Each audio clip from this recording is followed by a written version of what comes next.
میرے بھائیوں، اہل سنت ایک درخت کا نام ہے، اصلھا ثابت و فرعھا فی السماء، جڑیں زمین میں ہیں، ٹہنیاں آسمانوں میں ہیں، اور درخت کی پہچان پھل سے ہوتی ہے، پتہ چلتا ہے کہ بیج کہاں سے آیا تھا، گوڈی کس نے کی تھی، پانی کس نے دیا تھا۔ درخت کی پہچان پھل سے ہوتی ہے، تو پھل 14 صدیوں کا چیک کرو، ادھر کیا ہے ادھر کیا ہے۔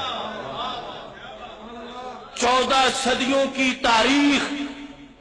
اہل سنت کے پھل کی تاریخ ہے۔ 14 صدیوں کے مجدد، 14 صدیوں کے مجتہد، 14 صدیوں کے فقہا، 14 صدیوں کے اولیاء،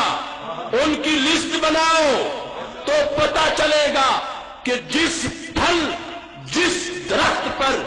نہ کوئی غوث، نہ کتب، نہ ابدال، نہ مجدد، نہ مجتہد، نہ صوفی، نہ سالک، وہ بنجر زمین کا سیم زدہ کوئی سرکنڈا ہو سکتا ہے، اور جس درخت پہ کہیں داتا، کہیں خواجہ،